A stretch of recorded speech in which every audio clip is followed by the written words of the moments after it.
So we have to get serious here for a couple of moments because this is important stuff. So there's some stuff happening out there in the real world where the government is trying to tell us really how to be hot rodders. And this is serious stuff. So the EPA has decided that if you have a car with a VIN number on it, which is just about every car ever built, that and it happens to be an emission-controlled vehicle, that you cannot turn that into a race car.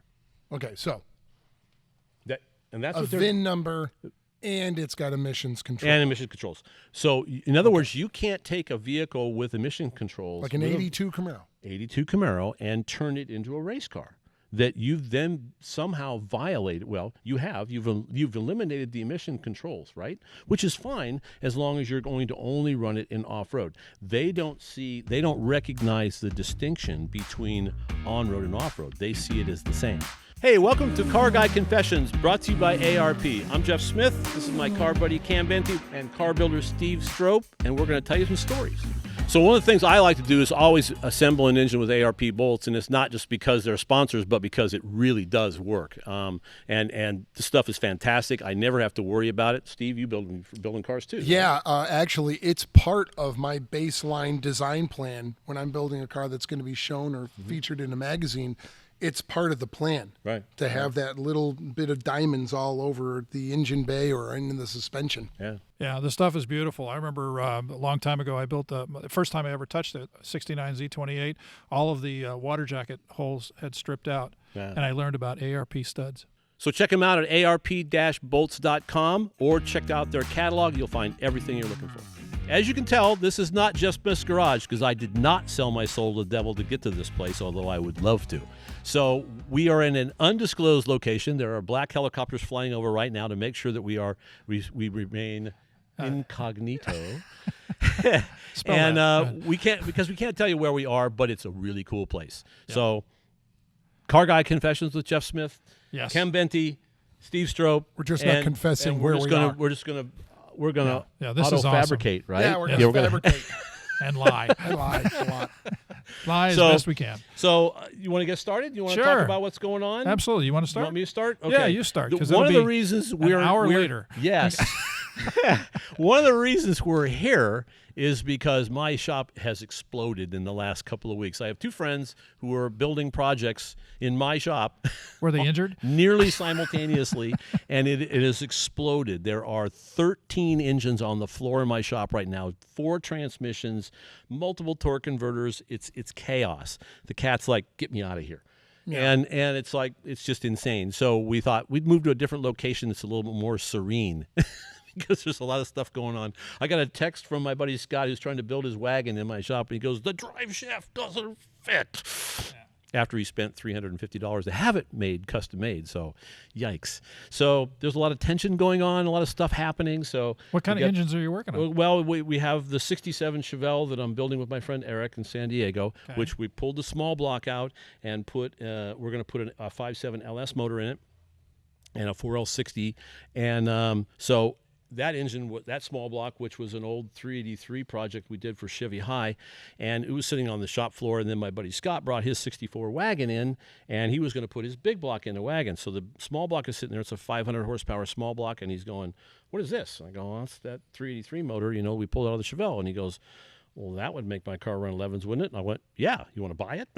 He goes, yeah. It'd be a lot easier putting. Wait a minute. I small put dibs out. on it. I know. I sold it out from underneath you. Yeah. I was going to tell you. Right? Oh, good. Yeah. So anyway, he just he coveted. He was drooling over it. So it's like, okay, you can have it. Put it in your car. It's a personal problem. It's okay. Yes. Yes. And so there's been lots of drama there. And the transmission was actually getting the transmission in was the easiest part of the whole thing. Really? After we cut the trans jack down, because we got the transmission on the trans jack, went to slide it under the car, and it wouldn't fit because the whole mess was too high. Right. So we had to take it trans back off, cut 4 inches out of the middle of the trans jack. So now it's lower, so it'll fit under the, rather than raise the roof, we lowered the water in the bridge. So, yeah, there's been lots of drama at my shop. But the drive shaft didn't go. Yeah, and then the drive shaft didn't fit. Well, so that was after I got here. I need the motor back then. We could build you another one. We have lots of pieces. We'll we got lots of small blocks. So that's funny. That's what's going on in my shop right now. So we've come to this undisclosed location, Yes. right next to the Bat Cave. So Alfred's over hanging out That's over there it. a little bit, That's it. and if we need help, he can come along and assist. So They'll fit you Yeah. into the suit. yes, That's yes, with the pectoral muscles and everything, That's and it. the That's fake it. muscles. What are you up to, Steve? Besides getting that I visual don't know out how of to your equal brain. that. So, the usual, just got a great group of cars going together for some really great customers. And then I'm doing this podcast thing with these two guys. So These that, monkeys. And your F85 was just my in Torque olds, Talk? yeah, just on Torque Talk. Yeah. That's TORQTALK by our good friend Tony Thacker, who's also been on your end of the industry forever. Enjoying a little popularity with that, and it's going to also be in an upcoming issue of Hot Rod, and was already in Hemmings Muscle Machines and a Haggerty's quarterly book. So everyone likes my little blue car, which is really nice. I mean, I built it for me, but I'm enjoying it. I've already just started driving it, and I already got 1,300 miles on it, tooling it around here. It's beautiful. So What color paint is that on there? that is a Mercedes color called Quartz Blue. It is stunning. It wears it well. It is stunning. I mean, they should have had that in 65. Sure. But they didn't. Well, I've been spending, free time on the weekends out cruising and driving, and that's why I created the thing. So I'm enjoying that. And Imagine that, building a car and then Driving it. Yeah, it. I Yes. know. Yeah. Wow. Something I never What? do. Yeah. So I They come somehow up, get ripped back apart before I can now, ever get see, out and drive. bad Right. Jeff, bad. That's right. So I spend a lot of time up in an area called Ventura. There's a pier up there, so I drive up there and Beach House Tacos. Good. Love it. Little, Should be good for little, lunch. little tomorrow. plug there. Little Little plug there. there. You go. Well, you get that So square yeah, just cruising, enjoying. To bring it around, because all of you out there, I'm from a really small little farm town in the middle of nowhere called Appalachian, in upstate New York. You made And that up. You made that up. No, it's got a paperback and a movie about Ooh, it. Big look at mafia that. bust. Nice. Read a book. Anyway, so I only read magazines. I met touche. Oh, Nice. I do periodicals. So do the I met dots. Jeff, and he literally changed my life in '95 and featured my El Camino, and came back in this came out- small little West Coast book called Hot Rods. Yeah, Yeah. back in, Yeah. my first opportunity. But so fast forward through winning these awards and having a toy line with Hot Wheels and shop and TV shows and all that stuff to hear with you guys, who I grew up reading the stuff you were writing, and it's so now interesting. you finally arrived. But now, right? but here, look at how that came back around. What was I doing? I was building the car to cruise. Yeah, yeah. And so what am I talking about right now? Well, I built a car to cruise. just to So drive. it's good that I'm at that, because that's where I'm supposed to be anyway. That's the whole reason why I do all of this, right? Is because I dig rolling the window down, sticking the arm out, Yep. and Yeah. looking like a hooligan, and having fun and driving. That's so good. I'm very, very happy to be doing that. And look That's at awesome. I'm in SoCal, so it's beautiful weather. I don't have All to the start the car an hour and a half before I want to drive somewhere and de-thaw the window and all that stuff. Yeah. So doing the ice scrape with a cracker. Yeah, that's a lot of fun. It's a lot of fun. Yeah. So yeah, I'm enjoying. times. I'm in such a fortunate, amazing place Mm-hmm. as far as weather goes, and I have this fun car to tinker around with and drive. So Life is good. that's Well, what I'm. you've Life is earned good. it, That's man. what I'm the doing. stuff that you do is spectacular, top tier stuff. No, thank you. Always top tier. So I stole your project, is You what? stole my lawn. Oh my God! And I've learned about it now. Okay, Live, great. live, I was actually making What? You sold my motor? I was making space for it. You didn't even backpedal. That was No, great. no, The Oh, good news is, it's kind of like the That's right. what is it? The little crunchy things, you crunch as many as The you want. We can Doritos, make more. yeah, We can yeah, make more. yeah. I have lots of motors. I know so, you do. You do. have, so you could be one from column A, one There from you column go. B. There you go. We could sell you a big block. Yes, Ooh. that's true. Need Yeah. Rat need, motors. need something Rat bigger motors than are a cool. Cortina to put it in. So to review, Jeff's got a lot going on. I'm cruising a car, and Cam's got shit. I am doing nothing. Nothing. That's right. Oh, actually, I've been doing a lot of research projects. I've been working with Tower on the stuff that this guy Bill Tower down in Florida, who has been in the business since '65. You got that collection? Is that the one guy you were telling me about with the killer collection? Yeah, Yeah. he's got the All the Grand Chevrolet Sport and all that engineering stuff. But we started to do some research. First, we started to research his top fuel car that he ran while being a Chevrolet engineer that ran a Hemi. Did you know that? Really? Yeah, I had a bet Hemi that made motor him in it. popular at Chevrolet. Yeah, and I found the article. Remember, I was asking about a '66 May '66 of Superstock magazine. Okay. I have Yeah. And we found it. You have it? There you go. You do? And I've got super stock Really? for 66 and 67. Superstock There and you go. drag illustrated. Well, Don't forget that part. His top fueler is in there. What car is it? It's a. Because I'm going to go look at it It's tonight. a digger. It's called the Rat Trap. Front engine rigs? Front engine Yeah. dragster. 66. It would It's be a dragster, not a altered.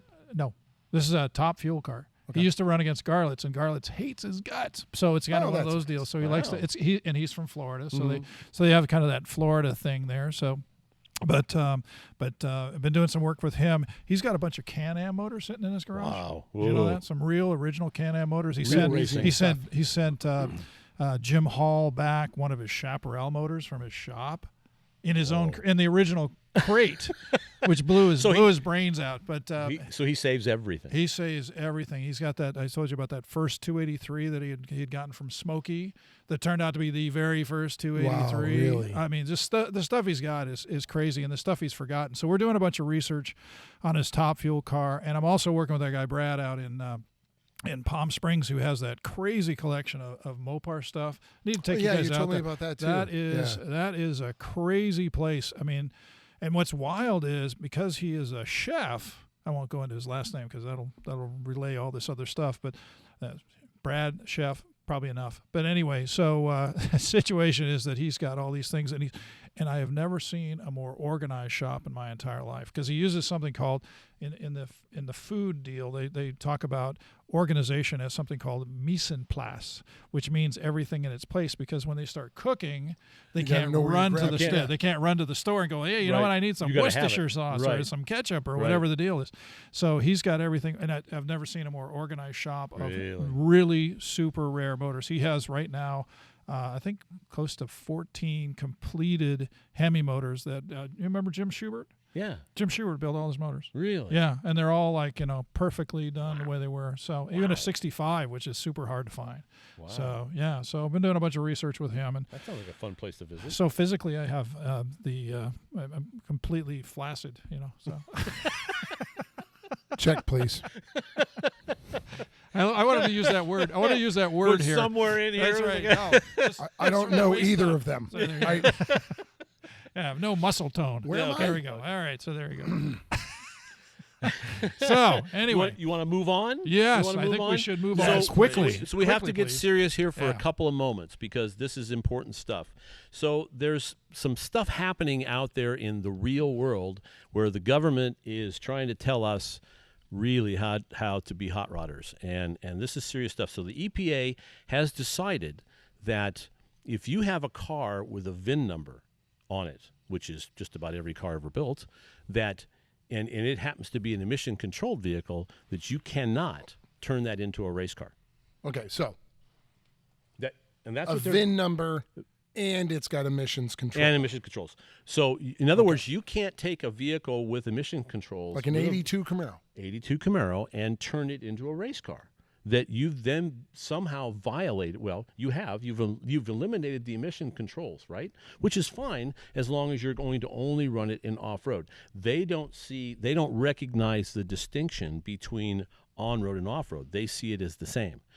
Now, I may be putting words in their mouths, and I apologize if that's the No, case. I think I've read But some of it too. don't so apologize to that the is what I. and it's scary stuff, because, and from what small amount of research I've done, is that they apparently have even contradicted themselves. So they're going back to almost to the '68 Clean Air Act and saying, look, these vehicles from this point on, which in California was 66, in federal was 68, that you have emission controls, you cannot then take that vehicle off-road and compete with it. And then what they're also doing, they're going after aftermarket manufacturers who may sell a component for an emission control vehicle that would only be used in competition. And they're saying that violates the Federal Clean Air Act, and therefore they're going to go after them. And they are doing this. The EPA is going after them. So Has this been made a law yet? So my question is, how are they finding people? The EPA can do what they want. Yeah, That's the scary part. Yeah. They don't necessarily need Congress to tell them what to do. So the scary part is that, so to counteract this, SEMA is now pushing for this it's called the RPM Act. Just keep it simple. It's the RPM Act. And if we'll show you a super down here somewhere on the screen, you can click on it, and then if you go to SEMA's website, they will show you how you can click on. All you do is put in, I think, your zip code, and they will automatically pick out your senators and your representatives that you can send a letter to that's already pre-packaged, and all you have to do is just say, yes, this is me, and send it off, and then they'll send you an email back. We want to make sure this is you. Is this you? Yes, it is. Boom. And then that gets sent to your senator and your state representative. And so I did that.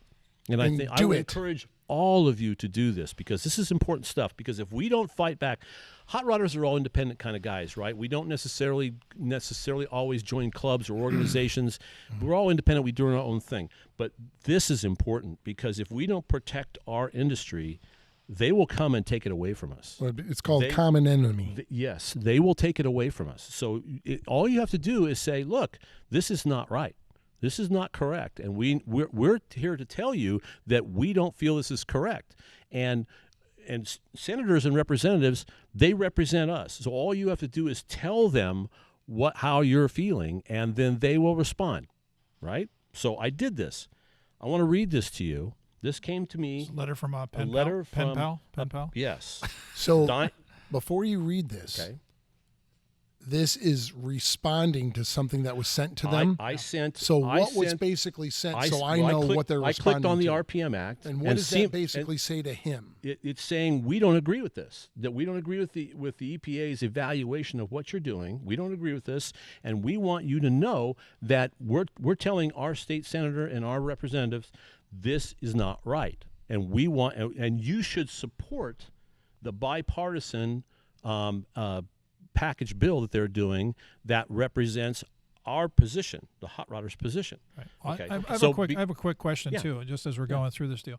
EPA can do things without having to pass any laws. Right. If it has to do with emissions, it falls into their jurisdiction, area, and they can do whatever they feel is right. Because literally, if you're taking an 82 Camaro and you're putting it off-road, or even just taking the cats off and putting a test pipe. We used to do that in the 70s. That was the deal, and that was wrong. It was off-road, right? Well, if you used the vehicle on the road, that was illegal, and that was tampering. And that's what a lot of guys did. And that's what a lot of guys did. We're not going to try and blow sunshine up your dress and tell you that never happened, because obviously it did. That's why they're upset. But the point is that they've now they've taken the step that says we don't differentiate between off-road and on-road. It's all the same to us, and therefore you're tampering, and therefore these parts are illegal. For example, if an exhaust manufacturer wants to sell an X-pipe that would eliminate the forward cats on a C7 Corvette, and that guy uses that thing in competition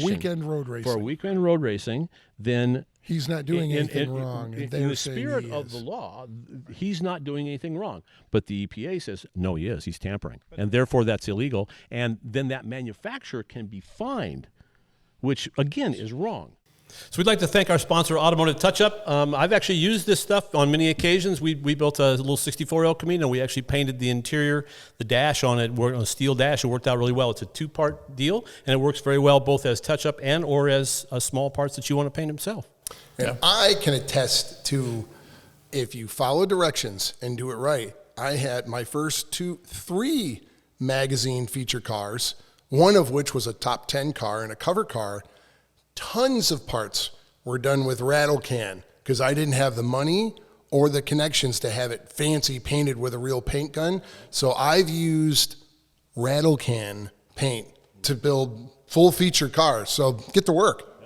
Yeah, and I use it for rock chips when you're driving cars. Obviously, they get stone chips and such, and they make a perfect match. I mean, what you do is you go online, you put in your information about your car, and they will match exactly your paint code, which is very cool. So you're not kind of guessing. You are getting exactly what you asked for. Yeah, right. So check them out at automotivetouchup.com.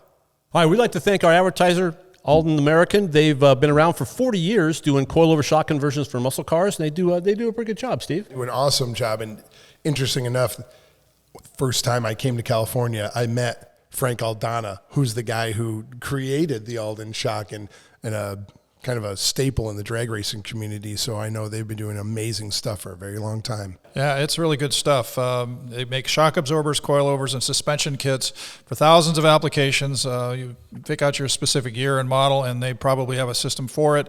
They design and test them in the USA. It's all American-made, racing, street performance, and vehicle-specific applications across the board.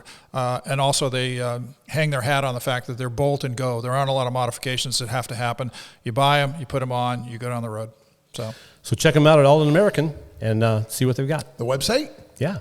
allinamerican.com. allinamerican.com. that too.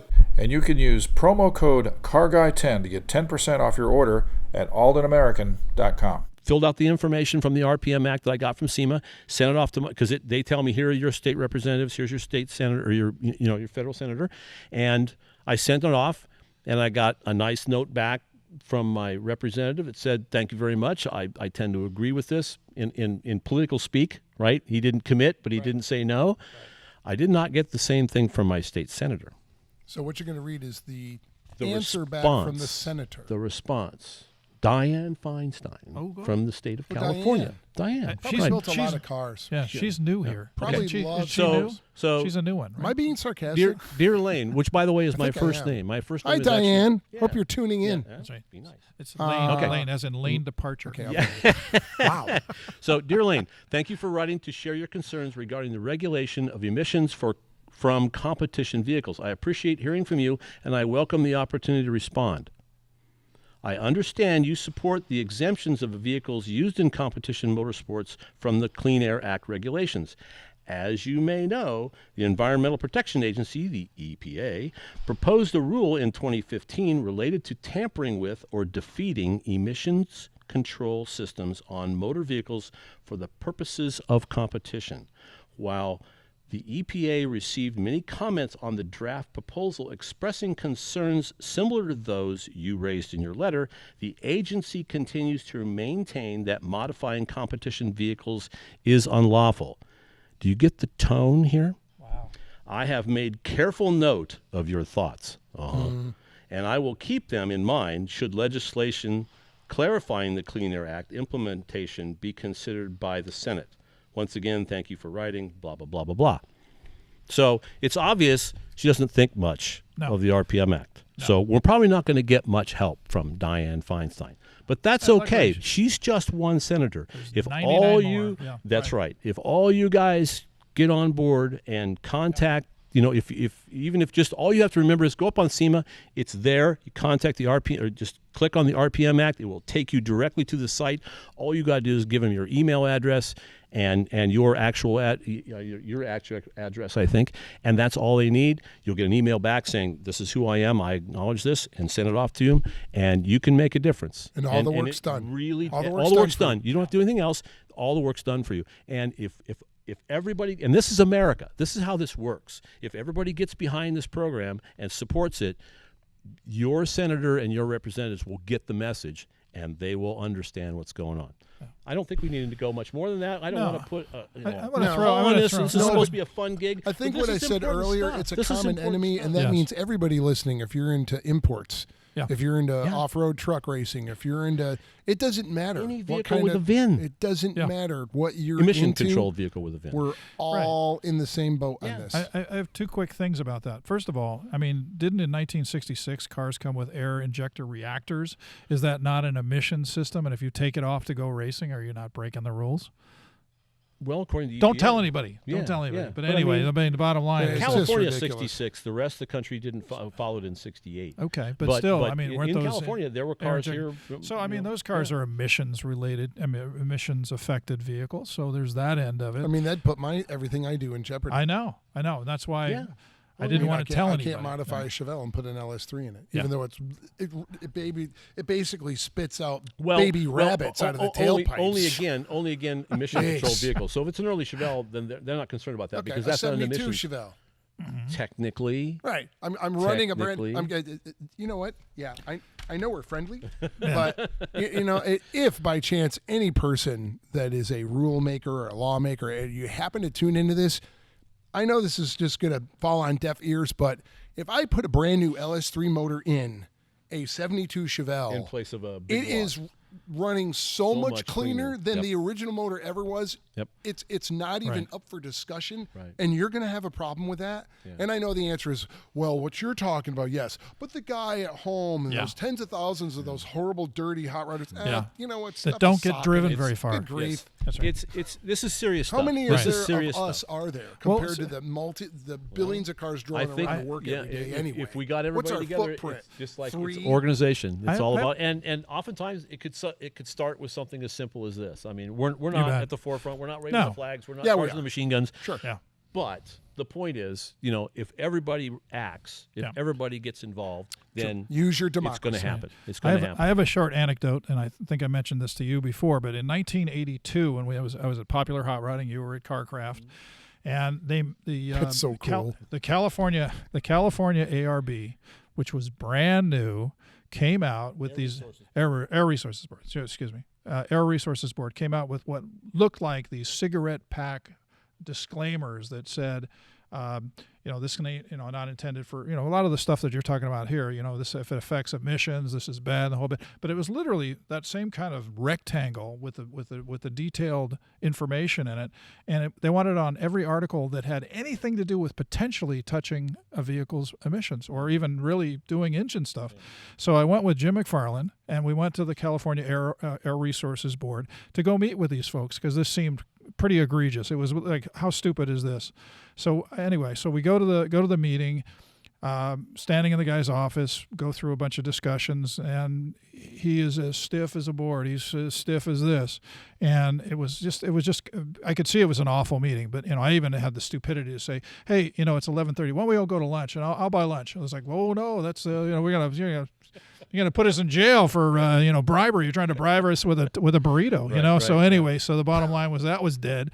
But Well, it depends on the kind of burrito. It's true. Well, depends on if you go to Ventura, where you can have or the shrimp tacos or the breakfast burrito. There you go. Yes. Anyway, so the conversation was Jim McFarland's lunch, because we were actually going to eat. Mm-hmm. But anyway, so on this guy's wall are all these massive, giant bar charts showing all the different pollutants in the Southern California air basin. Mm-hmm. And it was all this stuff that was there, it was like, cooling towers and all this stuff.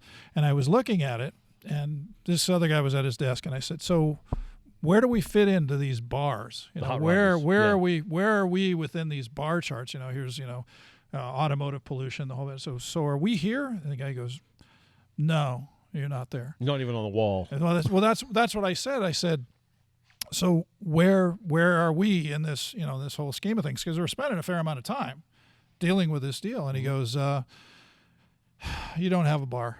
Yeah, and I was like, in other words, you're statistically insignificant. And he Then says, why are you even having this discussion? It's the hot rods to hell thing is what it is. Because we're he scapegoat. He specifically said, visible. you guys are high profile, so we have to do something. Yep. This is an 82. So Right, it's right. just now come back to roost. They, Now- they now come up, and let's- that's a roller and coaster. right now, with to be fair, everything let's being also the- talk about, because I was talking about a friend of mine today, and he says, well, you should mention this too, because it's significant. I did actually grow up in Southern California for a short period of time. My dad was in the Marine Corps. We were stationed at El Toro. So this is 1962. And I can remember walking to class, walking to grade school, and my eyes would be watering because the air quality was so bad here. I mean, and even when I moved out here in 79, of course there were fires, and I'm flying into California, and it looked like Armageddon, right? Yeah. It was like, oh my God, it's all burning up. Sure. And the air quality has gotten significantly better. Right now the wind's blowing, so of course the air is spectacular, but it has gotten better, and that's because of emission controls. We're in support of that. We're all breathing air. Exactly. Absolutely. We don't make it sound like we're not. But at the same time, there's a limit to this, because what we're talking about is off-road stuff. We're not talking about tampering to drive vehicles on the road. We're talking about allowing us to compete with vehicles that were emission controlled. So if you have an 82 Camaro, I can go out and turn it into a pure autocross racer, which is not used on the street. It's used on off-road tracks, and that should be because those vehicles get driven for a couple of minutes, literally a couple of minutes a day, and that's it. Somebody else drives their, some other car that is a gross polluter, but is still considered not tampered with. It pollutes far more than any sort of competition We vehicle. don't even have a footprint. No. So and that's what that so guy it's told that's me what that this day. is. That's well, what that's this is the all great about. thing. I like the honesty from him. Yeah. You guys technically don't exist, but you're high profile, so we're going to pick We're on going to go you after anyway. you, because you're visible. Well, that's nice. And with ARP, it's not just a lot of intake manifolds, studs for heads, but they also have a humongous selection of American and metric that we use all throughout the car, even large bolts that we use on the suspension components, because you want that same strength, that same durability and reliability, plus the beautiful looks. And stuff outside the catalog. Right. They have a special order program where if you're a builder and you need some special stuff made, they can do that for you. So it's an amazing, amazing company to work with. So check them out at arp-bolts.com or check out their catalog. You'll find everything you're looking for. So we're going to talk about nitrous stories. Oh. So That's right. so first nitrous experience, right? Yeah. You want me to go first? Or Sure. You want to go Well, first? I'll go. Go I'll first. go on mine. Okay. So anyway, I was working for Hot Rod at that time, and I was actually more on the specialty pubs deal. And I went out to Fontana, which at that point was pretty much the end of the earth. Drove out there. I had to go out there like 4 days in a row to do this install and the stuff we were doing, and it was bad. These guys were knuckleheads. And one of the guys, it's that typical deal where you're at a shop and you find some guy who finds out that you're the magazine guy, and he's got to tell you about all this stuff in his car. He's like, that's right. I'm running eights. Eights in the eighth mile. Anyway, so this one guy had it was a clean 69 Camaro SS, the hockey stock, the hockey stick down the side, the red with the white stripe, and it was a nice car. And so he had said, I put together a homemade nitrous system. This was all homemade, Okay. right? Okay. It was talking about he had put the bottle known as a bomb. Pretty much. That's right. Pretty much. Do you remember where he got the I solenoids? don't remember any of it. I just remember From the hardware I wasn't store. even really paying attention to him. It was like, hey, Like, go yeah, away, sure, go sure. away, First son, you mistake. bother me. Right. Okay. But I was like, I was like 23 or something. I was green. Trusting. I was trusting. I was like, here we go. And which we've talked about in the past, that we don't really ride with anybody anymore. Not anymore. Because we know Not anymore. that it's not a good idea. Because those guys will try and kill you. Exactly. That's another good story we should tell later. Exactly. So anyway, so this guy he had put his nitrous bottle in the fridge all day to help. It's like he's got his bologna sandwich and he's got his nitrous bottle.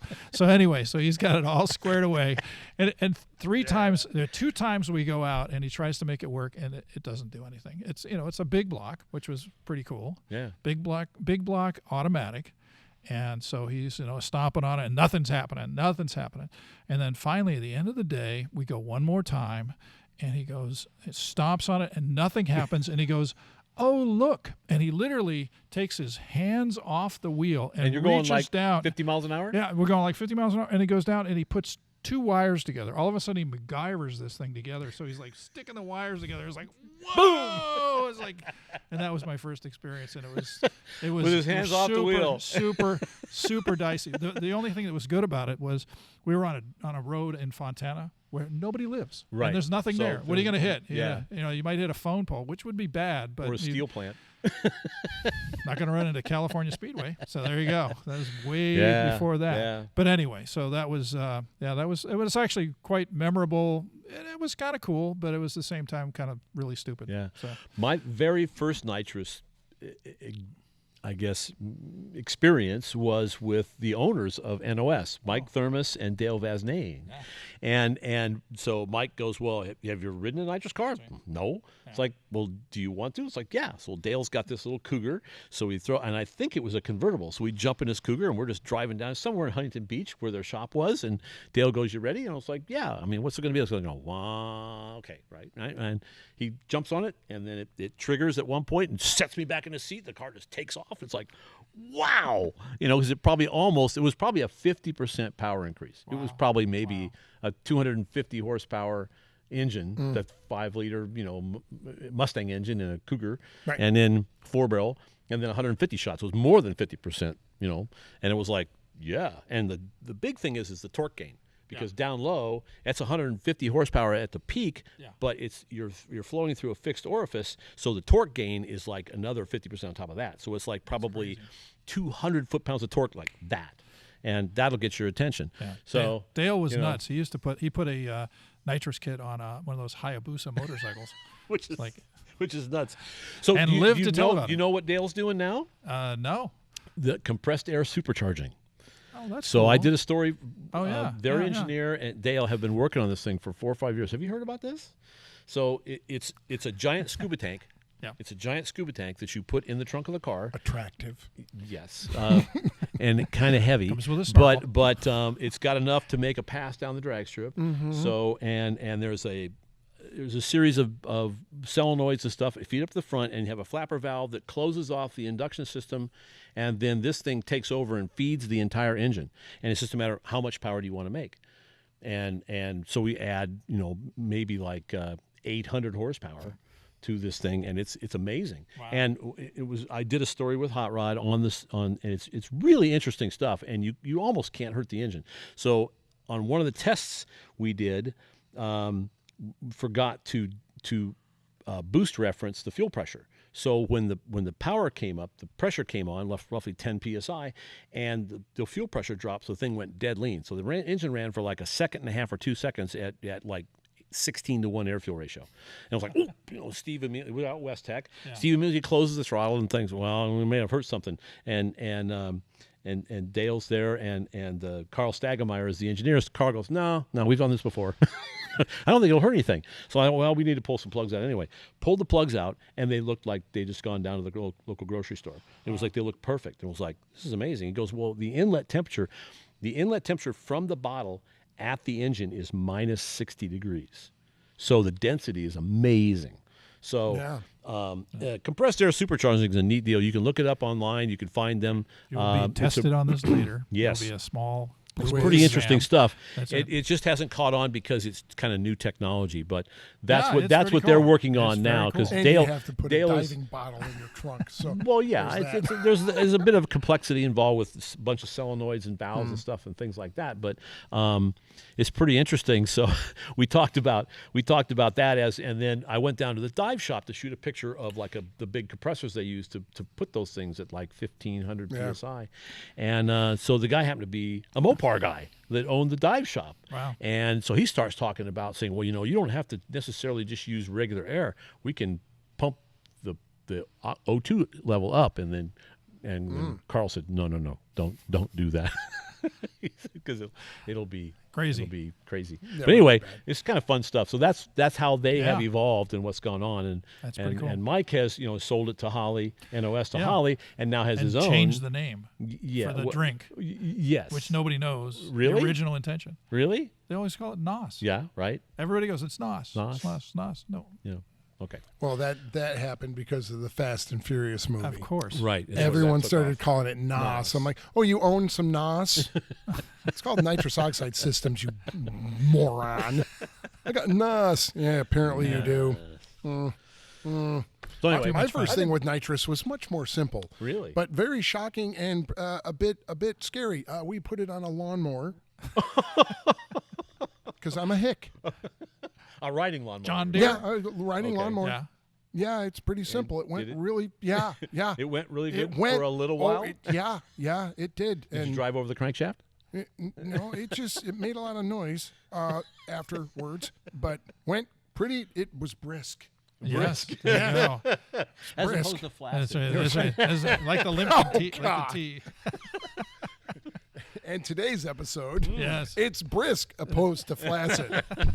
Which really it isn't opposed. That's it. That's actually missing. Bring it on. sometimes. Good night, That's everybody. right. Bring it on.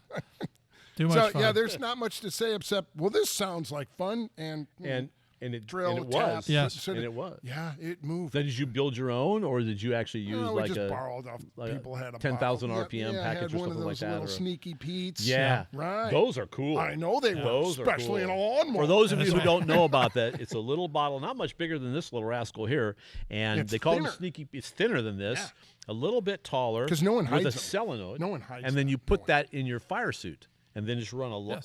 a little plastic hose through the firewall and into the induction system on your thing, and got a then good story and you go, you Because pop I- that and boom, Right. and it That was it that works. story I assigned you to do for that other Power and Performance. They'll deal with the hidden stuff with Mike and Yeah, showing yeah. like the battery that was a Nitrous box. Yes, they had one of the systems that they hid. They had a battery box up front, and what was inside it was a fake battery, and inside the fake battery was a nitrous bottle.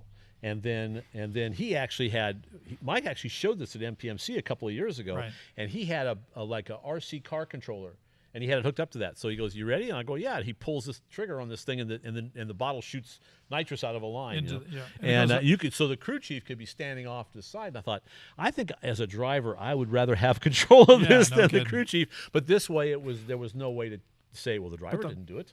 Right. He's not. He didn't cheat. Didn't the lines come out of like fake cables, battery cables? Yes, I think they went through the fake. I did a story on how to hide a nitrous system for CarCraft way back a long time ago. Used my big block, and Mike built us a single plane manifold. We turned it upside down and plumbed it underneath, and then drilled 2 holes in the back china wall of the big block and put AN. That became a very popular thing to do. Yeah, they were bulkhead fittings in there, and just ran the both gas and fuel, nitrous and the fuel to that, and then all you had to do was trigger it with an innocuous little switch, and so a friend of mine, I guess I could use his name. It's Guy Tripp, who used to work at Airflow Research. He now owns SoCal Diesel. Yeah. And he told me a story where he says, when he saw my story, because I had this story, the lead shot was me standing there with a trench coat. It's like, you want to buy a nitrous system? And the nitrous bottle, the king of lead. Yes, imagery. So holding this manifold with the hidden nitrous stuff on the back side of it, and then we showed how to bolt it on. And he did that. He had a little Chevy 2, a little small block Chevy 2. He says, "You know how I made a ton of money street racing." Not that we condone street racing, because we don't. That's something we should talk about at some point, because Feinstein street racing. Yeah. Well, one of my favorite cars ever was, and nobody ever featured it. I saw it at the Hot Rod Magazine Super Nationals in Canfield, Ohio, and it was probably 88 or 89, if memory serves me right. And it was a 70 Nova, and the license plate said Ol, O-L, Ol Mom. Ol Mom. Okay. Ol Mom. Bench seat, column shift. And what kind of car was this? Nova. A Nova. Okay. Chevy 2. Mm-hmm. Early 70 70 Nova. Okay. And it had a very good sound, but very mellow. And I started looking around the thing and over the weekend, since the guy knew that I was from New York and he was from Ohio, that I posed no threat to knowing his secrets. So when I'm underneath the car, I notice there's 4 mufflers. And you start looking more, and he's got dog dish, the police, the small caps, and screws in the tire that are painted the same color. Nice. So you can't And it's got a big block in it, but looks very, very sedate. There's no headers on it. Yeah. And among many things on this car, it was a moneymaker. He had a Sneaky Pete inside, basically under the dash, came through a rubber hose under the plate on the back, and it looks like the hose for the belt? Something like that? For the PCV or for your brake booster. Right. Yeah. Okay. Yeah. So the hardline fed through that. His clock was a tack, but it looked like a clock. Right. Nice. So no instruments And on the the on-off switch was in the horn. Was in the horn?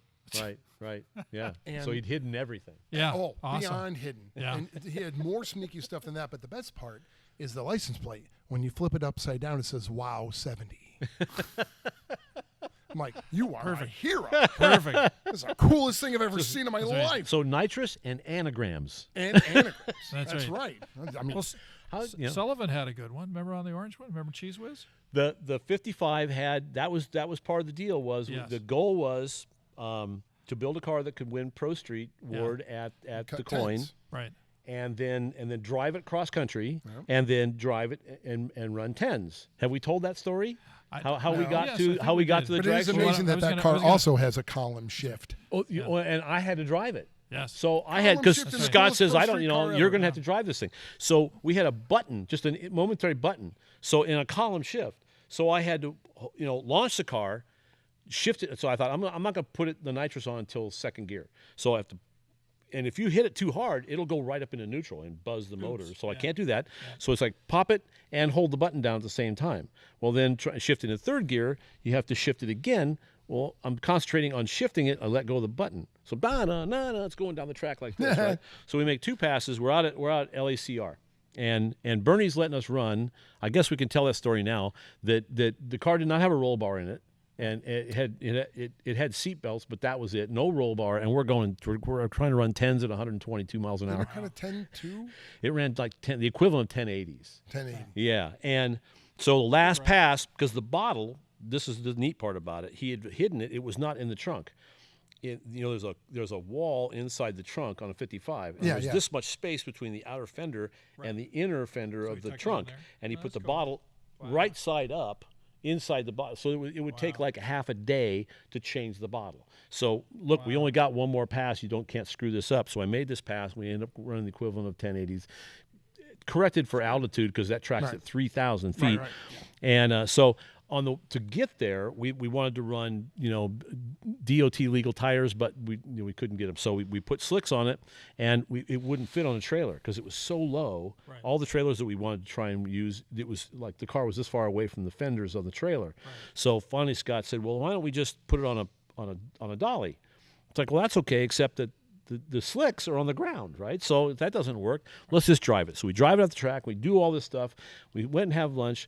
We're going to get on the freeway to go home, right? So he's following. I'm driving my 65 El Camino. So we pull onto the freeway, and just as we pull on the freeway, we merge into traffic. Hub Trollman goes right by us. I was like, oh, I mean, what are the chances, right? So he pulls on by. I thought, okay, he didn't catch it. And all of a sudden, back behind Scott's 55, lights come on. We pull over. This is Cheese Whiz. This is Cheese Whiz. Okay. So we pull over and we get out. Now that car is ridiculously low. So 3/4 of the tire is hidden in the tub. So you can't see it because to change the tires, you have to take the shocks loose and drop. It has to be the car has to be this high off the ground in order to get the tires off. Right. So he pulls us over, and we get out, and nice guy, super nice guy. So he goes, do I mind look at the car? We thought he just wants to see the car. It's like, yeah, cool. So we're standing at the front, leaning on my 65, and he makes about 3 laps around the car, and I realize he's looking for the not for highway use thing because it's slicks, right? Yeah. So he finally comes, and I told Scott, I said, okay, here's the deal. If he comes over here and asks us to pull the car back so he can read the sidewall, we're just going to own up to this and then write us a ticket. And he says, you're paying the ticket. I went, okay. So cop comes over and says, can you roll the car back? I said, don't bother. Not for highway use. Those are slicks. And he goes, I thought so. They looked a little bald to me. And he said, and so then he's writing us, wrote us up, which is fine. I didn't care. Yeah. And so as he's writing the thing up, I said, by the way, I have a question. He said, if you don't mind, could you answer the question for us? He goes, sure. And he goes, well, we were going to put this on a dolly, but then we realized that the operant part of the car on the ground is the slicks. It's kind of a waste of time. We can't turn it around and dolly it backwards. Right. So, so I'm just kind of throwing this out. If you had passed us and the car was on a dolly, would you have pulled us over? And he goes, nope, not. But now that you've asked, yes, I would. Nice. So Scott goes, you're paying the ticket. So I wrote it off as trailer rental. Perfect. Awesome.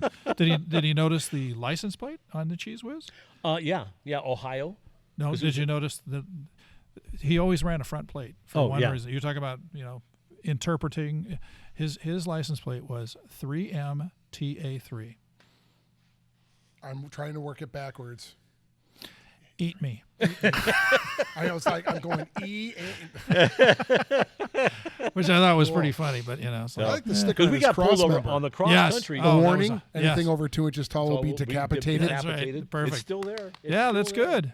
That's good. Yeah. So anyway, a good fun Scott Sullivan story. You bet. We have hundreds of them scary. from the trip that were not in the hot rod story. So at some point we'll sprinkle those in as we go along because we got to get him out here. We do. Yeah, absolutely. Scott's. Well, we thought he was here, but he wasn't. He's not. It was a different Scott. So. That's right. We got the Scott. We got the cat Scott.